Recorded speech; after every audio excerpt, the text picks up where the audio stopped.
एक परमेश्वर का दास, 7,000 लोग उसकी कलीसिया में आते हैं मैक्सिको में। एक दिन यीशु उससे मिलके, जानते हो क्या बोलता है? तेरे कलीसिया में 7,000 लोग हैं ना, मैं सिर्फ 5 को जानता हूं जो मेरे साथ चलते हैं, और तू उनमें से एक नहीं है। My God! मैक्सिको में एक पास्टर 7,000 की मंडली चलाता है। 93 की बात है। एक दिन यीशु से मुलाकात करके कहता है, तेरे पास कितने लोग हैं? 7,000 लोग हैं ना? हाँ प्रभु, मैं सिर्फ 5 को जानता हूं जो मेरे साथ चलते हैं, और तू उनमें से एक नहीं है। मैं जब वो किताब पढ़ रहा था, बिलीव करेंगे मेरी टांगें कांप रही थी। मैंने बोला, प्रभु तो मेरे लोगों को कितना है, अपने छत पे कितना है? 5 है कि नहीं है?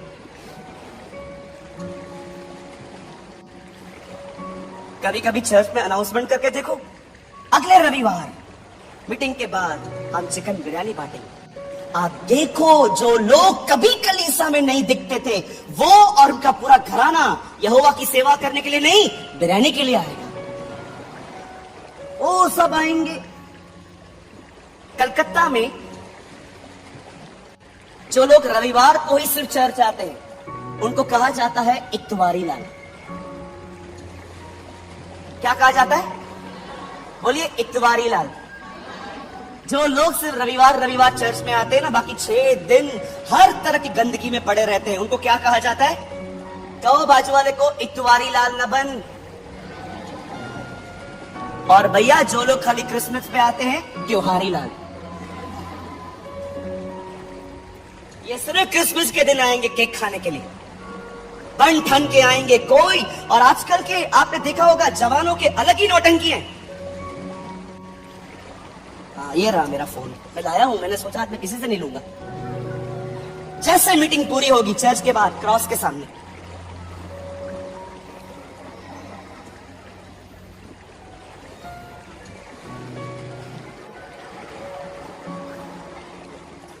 क्रॉस नहीं आ रहा है ना, इधर आ। और जैसे बहनें बुलाएंगी, इधर आ, और वो आएंगी, मेरा फोटो निकाल, क्रॉस के सामने, हाथ में बाइबल, कभी पढ़ी भी नहीं है, हाथ में Bible. Sunday in church feeling crazy on Facebook. कभी कभी आप है ना, कलीसिया के अंदर कुछ लोगों को बोलो, आओ हम सपने की किताब खोलें, हम सपने की किताब खोलें, और सब लोग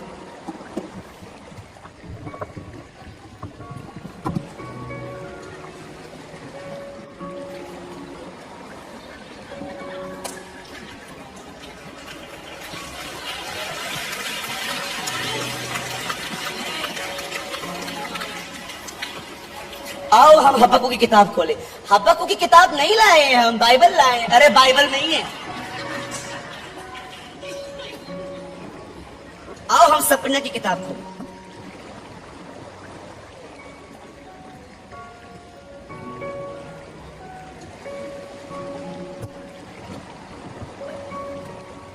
वचन चालू भी हो गया।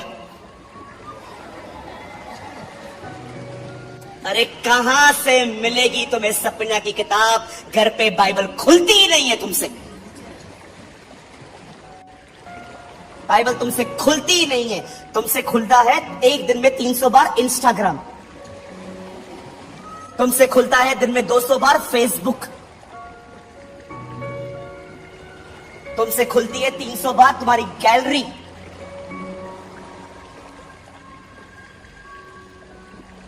एक बहन एक पास्टर को बोलती है, कृपया हमारे घर में खाना खाने के लिए आइए। पास्टर परिवार सहित चला गया। क्रिसमस के दिन खाना खा लिया।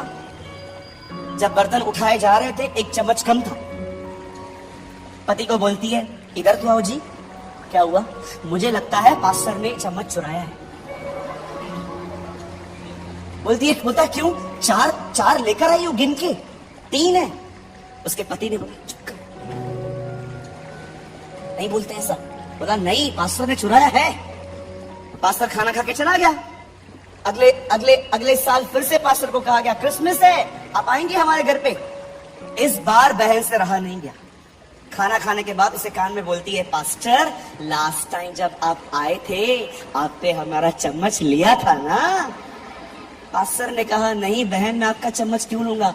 तो पास्टर कहाँ गया? उसने कहा, मैंने आपका चम्मच नहीं लिया था बहन, मैंने आपका चम्मच आपकी बाइबल में रख दिया था। अगर पूरे साल में एक बार भी बाइबल खोल देते तो चम्मच मिल जाता बहन।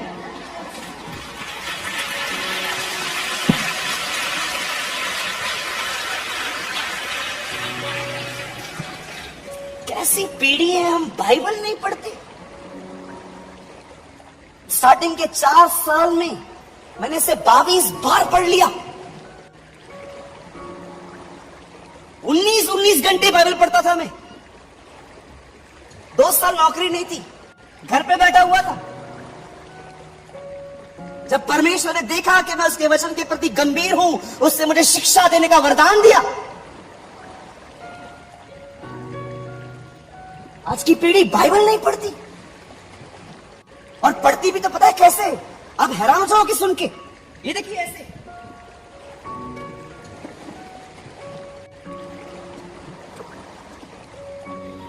और उसने अपने चेलों से कहा, हो नहीं सकता कि ठोकर न लगे, परंतु हाय उन पर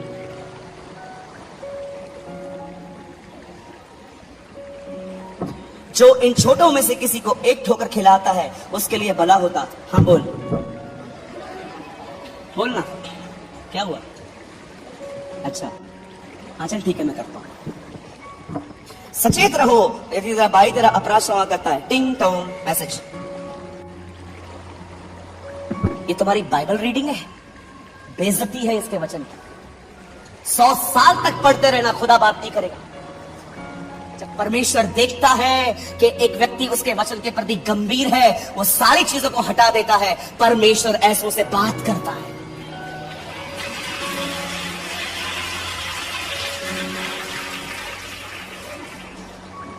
कभी लोग पैट्स पालते हैं। पैट्स आपको पता है? कुत्ता, बिल्ली। कुत्ता बाजू में बैठा रहेगा, उसको प्यार भी करेंगे, बाइबल भी पढ़ेंगे। कभी कभी कुत्ते को पढ़ाते हैं, ये देखा। Is that your loyalty? इसलिए आप देखते रहेंगे जब फॉरेन में लोग प्रचार करते हैं तो वो हमेशा कहते हैं, when you pray dog outside cat outside. क्योंकि बहुत सारे जो लोग हैं कुत्ते और बिल्लियों को साथ में लेके दुआ करते हैं।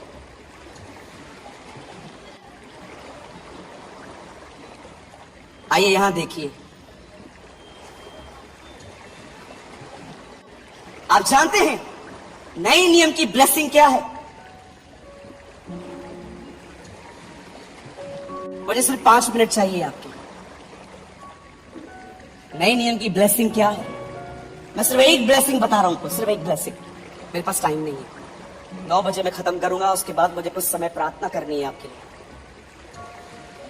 एक दिन यीशु मसीह यरदन नदी पे जाते हैं। वहां पर उनका चचेरा भाई यूहन्ना बपतिस्मा दाता प्रचार कर रहा था।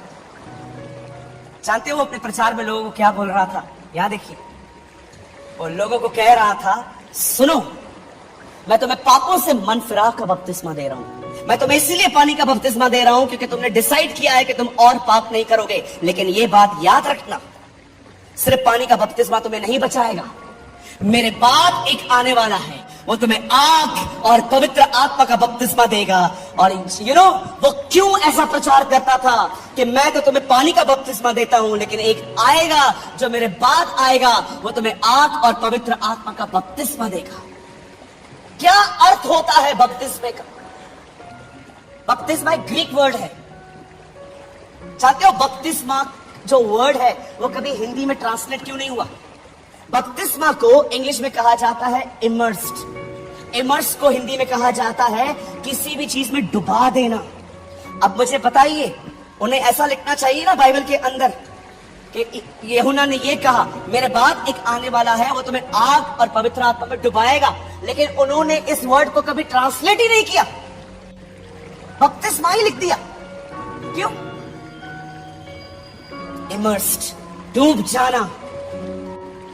अच्छे से जानते हैं कुछ लोग कि अगर इस वर्ड को मीनिंग, बपतिस्मा की मीनिंग अगर वो लिख देते पानी में डुबा देना, तो कोई भी रोमन कैथोलिक बाइबल नहीं खरीदता उनकी, क्योंकि वो तो बिलीव ही नहीं करते इस पर। इसीलिए उन्होंने इस वर्ड को ट्रांसलेट किया ही नहीं, बपतिस्मा ही लिखा। जानते हो बपतिस्मा का अर्थ क्या होता है? बपतिस्मा का अर्थ होता है डूब जाना। कहिए डूब जाना। ये लोग उनको क्या कह रहा था, अपने आप को पैराफ्रेज करके बताता हूं। यूहन्ना बपतिस्मा दाता प्रचार कर रहे थे, सुनो मैं तुम्हें पानी में डुबो रहा हूं, लेकिन जो मेरे बाद आने वाला है वो तुम्हें आग और पवित्र आत्मा में डुबाएगा। सुनिए क्यों, क्यों डुबाएगा, रीजन क्या है डुबाने का, क्यों तुम मुझे डुबाओगे? सुनिए, आप किसी भी रिवर में चले जाओ, किसी भी नदी में चले जाओ, किसी भी लेक में चले जाओ, आप एक चीज नोट करना, अगर पानी यहां तक है ना, तो भी आप उस पानी में अपनी अपनी मर्जी से कहां भी जा सकते हो। अगर पानी यहां तक भी है तो भी आप अपना मुंह थोड़ा सा बाहर निकाल के आप चल सकते हो। इवन पानी यहां तक भी है तो भी आप अपना नाक बाहर निकाल कर थोड़ा थोड़ा करके आप आगे चल सकते हो। लेकिन आपको पता है, अगर आप डूब गए तो आप अपनी डायरेक्शन नहीं चुन सकते। अब नदी जहां चाहेगी आप वहां जाओगे। आपको पता है यूहन्ना क्या कहने की कोशिश कर रहा था, कि मेरे बाद एक ऐसा व्यक्ति तुम्हारे बीच में आएगा जो तुम्हारी जिंदगी का पूरा नियंत्रण अपने हाथ में लेगा। अ लाइफ, बैप्टिज्म का मतलब पता है क्या होता है? A life who control by God. एक ऐसा जीवन जो पूरी तरह से परमेश्वर के नियंत्रण में है।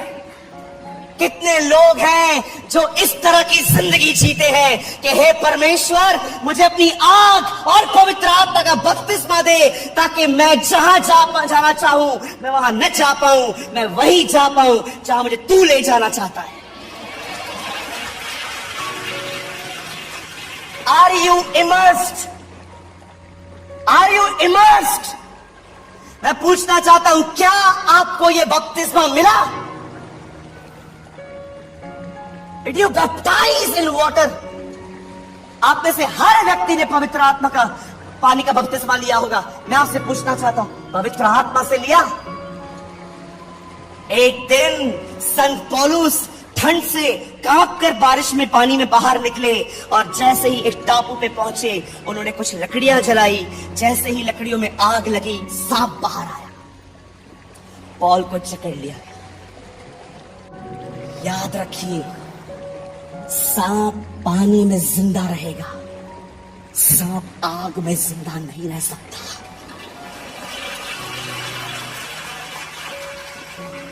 सांप पानी में जिंदा रह सकता है। आप में से कुछ लोग हो सकते हैं कि आपने वाटर बैप्टिज्म ले लिया है, पर अभी भी आपकी जिंदगियों में बहुत बड़े बड़े गुनाह हैं। पर याद रखिए, जब आग लगती है ना अंदर, कोई सांप अंदर नहीं रह पाएगा, उन्हें बाहर निकलना पड़ेगा।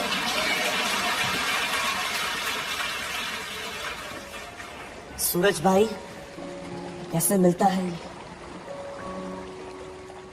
एक ही व्यक्ति को मिलता है। जानते हैं किसको?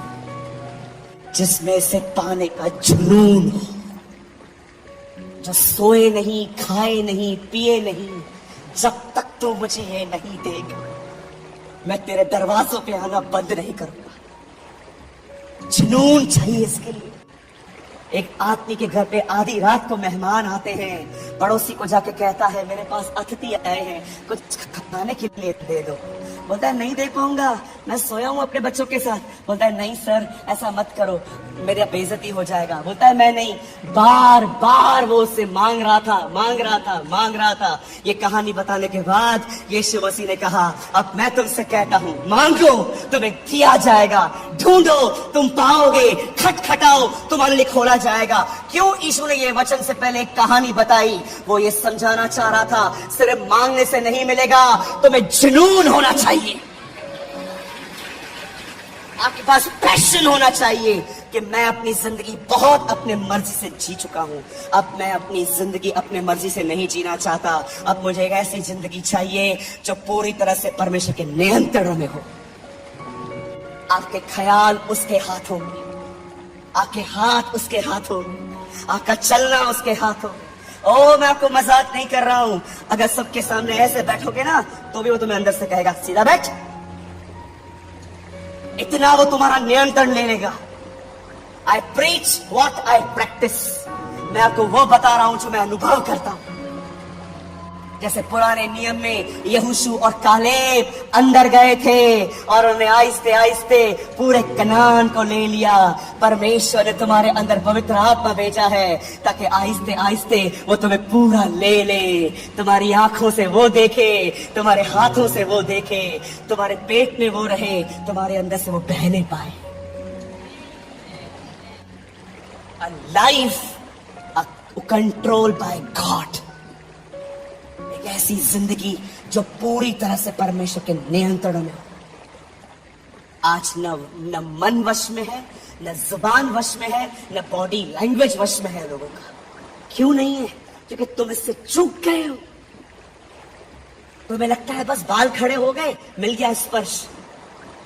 आप जानते हैं, मैं बंद कर रहा हूं, जो मैं आपको बता रहा हूं ना, यही चीज पाने के बाद कलीसिया बनी थी। यही चीज पाने के बाद कलीसिया बनी थी।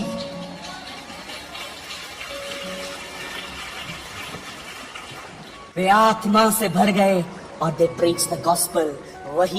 वही मछुआरा, डरपोक, 3 बार इनकार करने वाला मछुआरा पतरस पब्लिक के सामने खड़े होकर बोलता है, तुमने उसे मारा, मैं उसका गवाह हूं।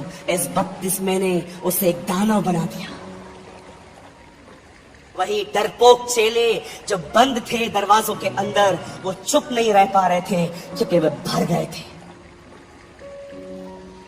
मैं आपको फिर से कहता हूं, जुनून रखिए, हे परमेश्वर मुझे पूर्ण अपने आप से भर दे, ताकि मैं अपनी जिंदगी अपने हिसाब से नहीं, मैं आपकी अगुवाई से जीऊं, मैं आपसे चलूं, मेरी जिंदगी आपके हाथों में हो।